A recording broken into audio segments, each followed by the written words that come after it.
This is Bill Ryan from Project Camelot and Project Avalon, and the date is the 16th of February 2010, and this is a bit of an unusual video presentation here because I'm taking the step of making a video as an interpretation and as a commentary on an audio interview which we did with an important witness who came and reported his story to Project Camelot a little while ago, about a couple of weeks ago. And as with many of our witnesses, this person wanted to remain anonymous, but he has agreed that we transcribe the audio, and so we've got this as a transcript.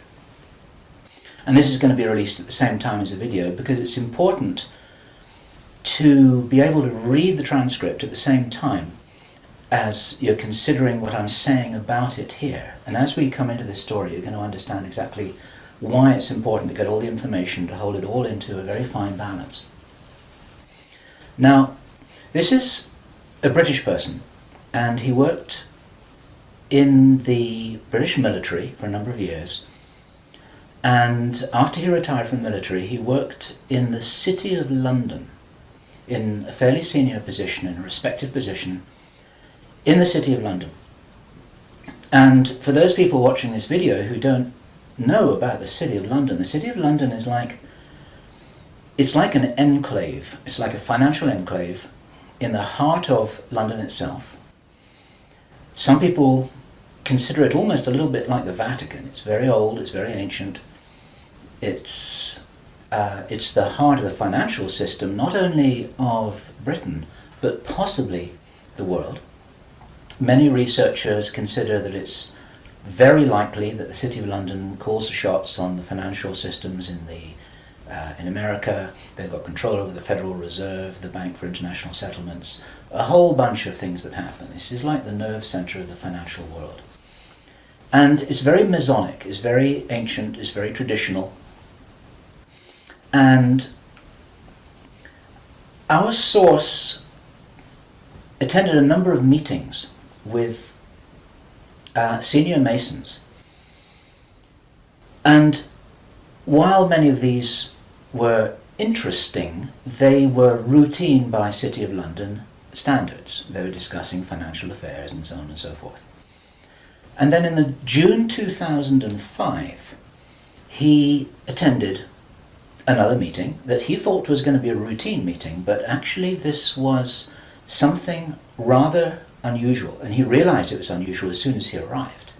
In fact, in his interview with us, the one which we have the transcript of, you will see that he says that he felt it was an accident that he was there. He shouldn't really have been there. He didn't know what was happening. And as such, he didn't really participate in the meeting. He was there as a little bit as a fly on the wall. He was just listening to what was happening. And at first he didn't even understand what was being discussed. Now, the people there were Masons. There were senior Masons. They were about 25 or 30 people there, including senior politicians who most people in the UK would recognize by name. I do not know who they were. He didn't name them, and I didn't ask them, but he said these are well-known names. The chief of police was there, representatives from the church, representatives from the military, 25 or 30 people. And as he listened to this story being discussed, it was an informal meeting. It wasn't like at a big table with kind of notepads and water glasses and minutes and an agenda and a chairman. There were just people in a room who were talking about all of this stuff. And what they were talking about was a plan that had clearly been made a long time ago. And what they were discussing was they were discussing the implementation of this plan. They were discussing how things were going, whether they were on track or not. And what, for example, to give a flavor of this, they were discussing between them some of the problems that they had in the implementation of their plan. And as this little presentation continues here, you will realize what the plan was, and I'm going to be revealing this in very much the same way as it was revealed to our witness and as he revealed it to me, bit by bit, step by step. The first thing that he heard was they were talking about the fact that Israel didn't look as if it was getting prepared to attack Iran anytime soon. This was a problem. Even back in June 2005, they were apparently concerned that what it was that was planned on some kind of a timeline wasn't rolling out according to schedule, and this was an issue for them. So that attracted his attention very quickly, because he'd never been in a meeting when this kind of thing was discussed. Then they were talking about China and how powerful China was getting, both militarily and financially, very quickly, and that the Japanese weren't doing what they were supposed to do, which was to interfere in some way with the Chinese financial system. They weren't doing that, and this was another problem because China was getting too strong too quickly. Other things that were discussed were, for example, the coming financial crash, the centralization of resources, everything that we saw starting to happen in October 2008. They were planning that and referring to it in their meeting in June 2005. So there was clearly a rollout of some plan here, and he was quite shocked the more that he heard, and when he really realized what was happening, he was extremely shocked. And one of the reasons why I'm giving this video presentation now is to soften the blow and interpret this a little tiny bit, because it is shocking information. And what I also want to do is I want to try and differentiate out between what it was that he reported, because he'd heard it with his own ears, and what it is that is his speculation and my speculation about how all this fits together. It's very important information. We need to know this stuff. Even though it doesn't look like it's going to be on track, I don't think this will happen. I think that there are a bunch of crazy people there who are extremely determined to do something, and they were in a hurry, and this is important to understand. They were in a rush to try and roll out this sequence of events. Now, what he described is what the sequence of events was. It starts with Israel attacking Iran. Now, this hasn't happened yet. There have been a number of indications that there are forces which are trying to push this into happening. You've only got to follow the news for the last 2 years to realize that the public is being prepared for a justification for this kind of thing. Iran is being set up as being the bad guys that deserve something to happen to them, and so on and so forth. Now, that's going to be the start of what is like the opening gambit in a big chess game. And the plan is to provoke Iran or China to retaliate. And our guy, our source, who is a military man, is privately as convinced as he can be, although this has never been made public and this is not publicly known, that Iran does have nuclear weapons. He believes that they have been provided by China behind the scenes. And all of this is intended because it's all right with these controlling forces that Iran has nuclear weapons, because they want them to be used. The plan is for either Iran or for China to retaliate after Iran is struck with a nuclear weapon. At that point, there will be a limited nuclear exchange in the Middle East, followed by a ceasefire. He heard this being planned in this meeting. This is being choreographed. It's like the script for a movie. This is exactly what's intended to happen. And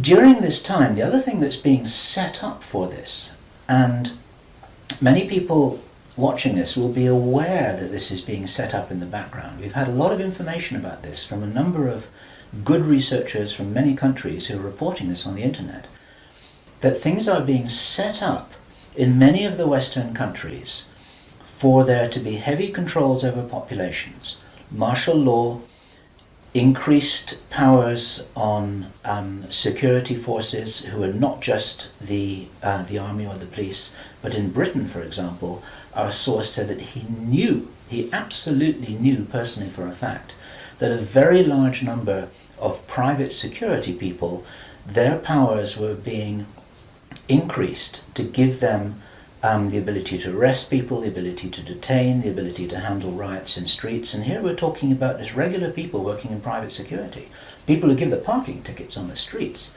Their powers are being increased in the same way. And last year we heard President Obama talking about how he wanted to have a sort of national guard at home in America ready to handle this kind of thing. There are a lot of indicators that this is being set up. And in this rollout of this crazy scenario where it is intended that there will be a limited nuclear exchange in the Middle East, the idea is that as the world looks upon this with horror, then they will demand from their governments that there are heavy controls over travel, over communication, over people who meet, over people who protest in the streets. They want to make sure that they don't have crazy bombers on aeroplanes, crazy bombers in the shopping malls. They want to make sure, and because people will be driven into fear by this, they'll request and demand and insist on heavy controls from their governments, which will be justified. And this is where you're going to kind of get the martial law situation in all the Western countries. It's intended as a justification. All of this is just the start of something, because this story gets much bigger, and it's pretty horrifying. And if watching this now you're feeling a little bit shocked, this is how I was feeling when I heard this information, and this is how our source was feeling when he was hearing this information in this meeting, because this is just the beginning. Now, during the time of this ceasefire, everyone's shocked, everyone's frightened, everyone's really terrified about where this is going to go. There are all kinds of heavy controls over populations everywhere. And then the next thing that happens in this chess game that's being played is that biological weapons are released on China. You heard this being discussed in this meeting. They will release a flu-like virus that will be genetically targeted against the Chinese population. It's racially targeted against the Chinese people. It's designed to spread like wildfire and to knock out a large number of the Chinese people. And these people in this meeting were laughing about this. They said, China will catch a cold. Those were their words. China will catch a cold. And they were laughing about the fact that these biological weapons will wreak havoc among the Chinese population. And after that, then what effectively will be a kind of plague will actually spread right across the world to the West as well. Our source was not clear whether this was a Chinese retaliation or whether the thing would just spread out of control in the way that it would be very understandable if it did, whether it's racially targeted or not. These things actually mutate. So now you've got a situation where there's been a limited nuclear war in the Middle East. There's a pandemic that really is sweeping across the world and really is killing people very visibly. And you've got this totalitarian military lockdown in all the governments in the Western world because everyone's going to be in panic about all of this. And then, he said, then the real war starts. Something that would be justifiably called the Third World War, with a much more major nuclear exchange. And at this point, I asked him, is this just about population reduction? What is this about? Why are they doing this? Why this insane Dr. Strangelove plan for just unleashing all of this stuff on the world? Why do it? Now, as our conversation went on, I started to find answers to those questions. Now, some of this is speculation. I want to share this speculation with you because it's important enough that we work together here to figure out what's going on. And there are some clues, there's some very important clues that I'm going to present to you here in this video. He said, absolutely, it's about population reduction. So I said, well, in this meeting, did they mention any figures? And he said, yes, they did, 50%. Half the world's population. This is planned as per the Georgia Guidestones. For those of you who don't know what the Georgia Guidestones are, it's a stone monument in Georgia in America that was erected anonymously a number of years ago. It's in 8 languages, and it's like an Illuminati manifesto for a new world, as it were. And just hold that thought about this being a manifesto for a new world. This is an important concept here in what I'm presenting. One of the key parts of this manifesto for this new world is that there should be a population of 500 million people. Now, 500 million people is an enormous reduction from the nearly 7 billion that we've got at the moment. That's pretty much 95% of people who would no longer be on this planet. And 50% is a step towards that. And there's a reason why they're doing all of this. There's a reason why they're in a hurry. There's a reason for this insanity. And when he was explaining this, then he said that they have a name for this plan. This project has got a name. And I said, well, what is this name? He said, it is called the Anglo-Saxon Mission.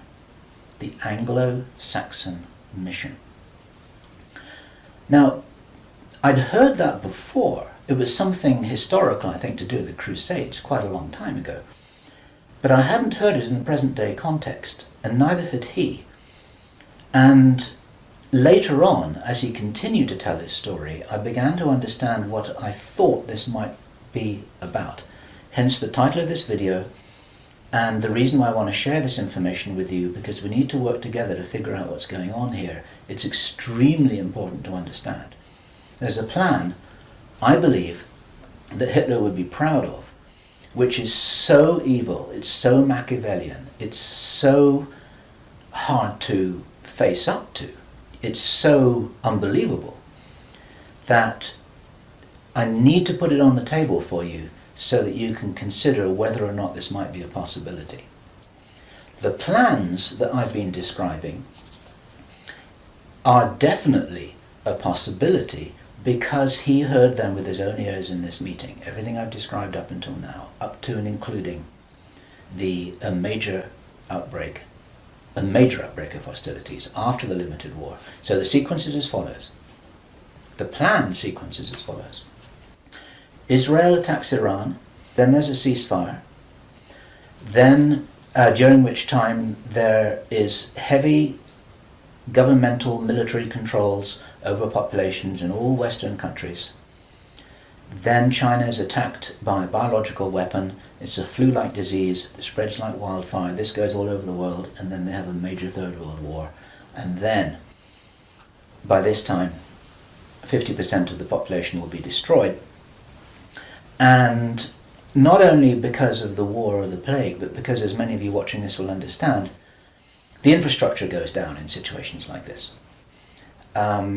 There's no food in the supermarkets, there's no gas in the pumps, the telecommunication goes down, there may not even be water coming out of the taps.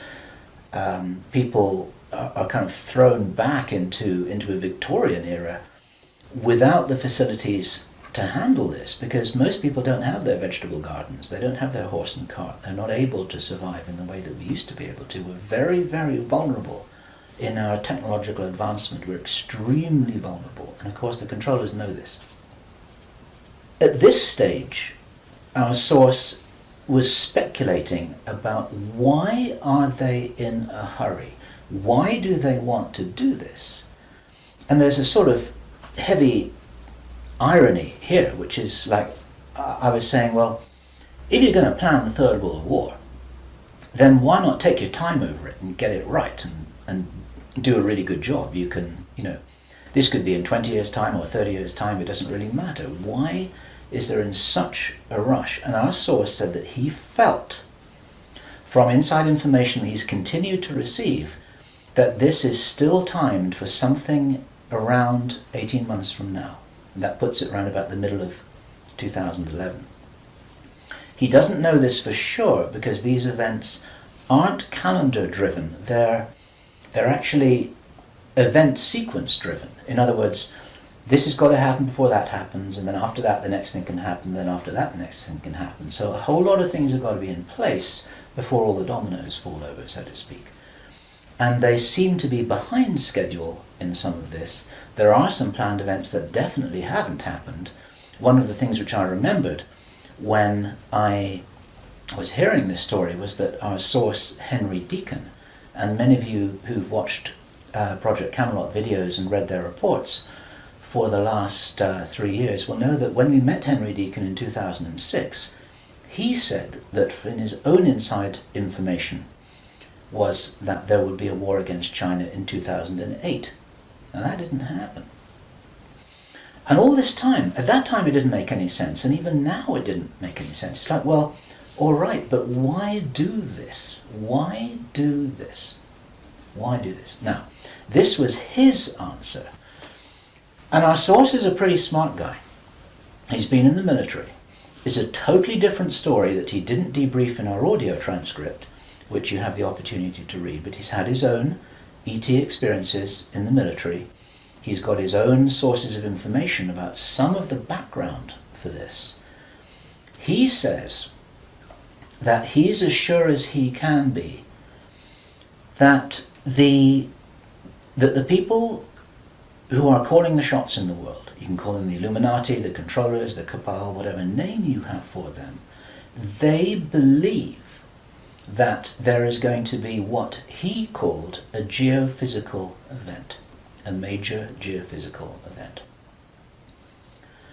He says that the best information that he's got is that the insiders believe that this is going to happen, or they are concerned that this is going to happen.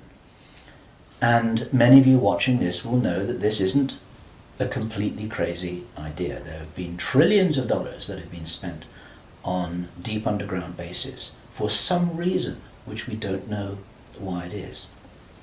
You'll know about the seed bank in Svalbard. This is in the public domain, where all the seeds of all the plants and all the crops in the world have been buried deep inside a granite vault in northern Norway. There are many precautions being taken as if something might happen that could really threaten some of these valuable resources, including the seed banks of the world.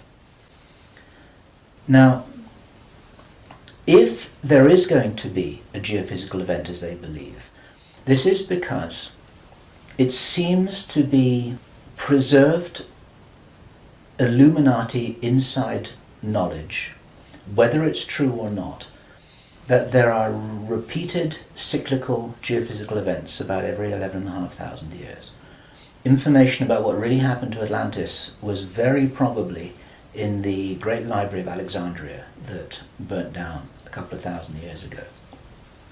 There are persistent rumors that much of that information has been retrieved and it's in the Vatican Library. This is information which is not in the public domain and which the insiders may have access to. Whether it's accurate or not, the important thing is to realize that they probably believe that this will happen and they're making their precautions. And this might be the justification for this insanity that we've just heard about in this plan. Consider this.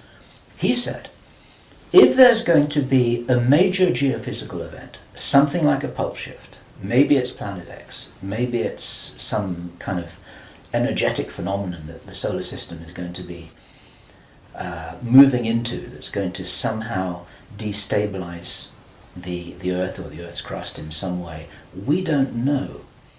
But if there were to be a major emergency like that, something that would actually make a war look very inconsequential, the thing that will help the human race to survive it, or will help parts of the human race to survive it, is if there is already emergency preparedness in place before it happens.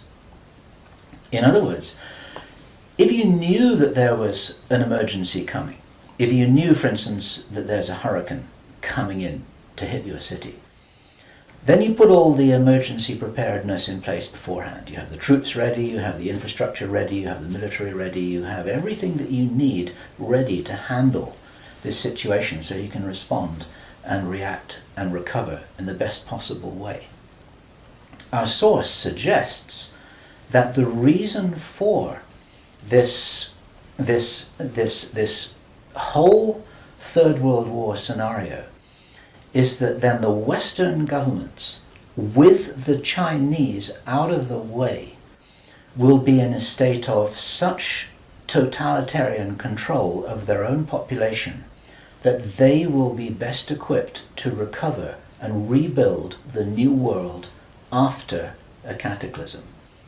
And he thinks that this is what's happening. And I have to tell you that this terrible logic makes sense to me, that they would think that way. I'm not for a moment agreeing that this will happen. I think this is wild, crazy stuff, but if they believe that it's going to happen, then this could be their justification for this kind of plan that we've heard about is really being discussed. And this now is my own speculation right now, which also makes sense to me. And I invite your comments and your thoughts about this. We need to work together to figure out what's happening here. It's called the Anglo-Saxon mission. What that told me was that the reason for the name is because this is a white racist agenda for the inheriting of the new earth. It's a plan that Hitler would be proud of. If they think that a new earth needs to be rebuilt, a new world, think of that little phrase there. If a new world needs to be rebuilt after a cataclysm, they want the Anglo-Saxons to be doing it. They don't want the Chinese to be doing it. They get the Chinese out of the way first. And then the Anglo-Saxons will inherit this new world with the other nations, the Asian nations, the African nations, the South American nations. Presumably, it is assumed that they won't have the resources to be able to handle the situation in any kind of a way that gives them the strength to recover after whatever it is that they think is going to occur. So there are several other parts of this which also fit, and one of the reasons why this is an important presentation to make personally is my own personal thoughts, because up until now I've been following a lot of the well-founded research on these sorts of agendas. We've had our own sources of information over the last 3 years. But I've always had questions in my mind, like, why would they do this? You know, war against China, why? Third World War, why? And suddenly, a lot of these things start to make a little bit more sense. It's possible, for example, that when we heard from Jordan Maxwell in our interview with him, which we did at the end of last year, 2009, he described to us how he had researched a number of repeating symbols and images that had been used ever since the time of Hitler, and even long before that, about the dawn of a new day. There's something very important in Masonic and Illuminati thinking about the dawn of a new day. And here we have possibly the reason for their belief that if you think about the possibility of a cataclysm, if they think this is really going to happen, the 2012 movie that many of you will have seen, after all of the flood and all of the earthquakes and tsunamis, then you've got these big ships sailing across a calm sea with the sun streaming through the clouds, and you've got the dawn of a new day, and the implication in that movie is that now those people will be able to rebuild the new earth because those are the survivors. It's the modern day Noah's Ark. It's possible that the dawn of the new day, that it refers to that.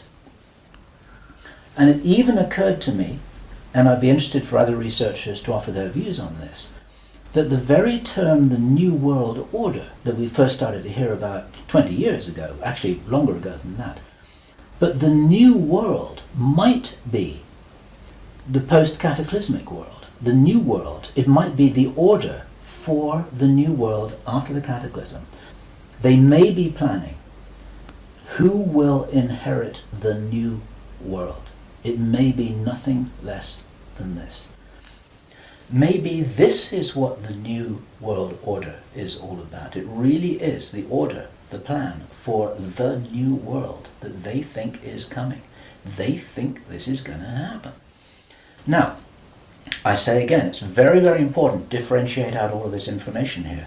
I don't believe this is going to happen at all, but they might be doing something crazy to try and safeguard what they believe is their own interests.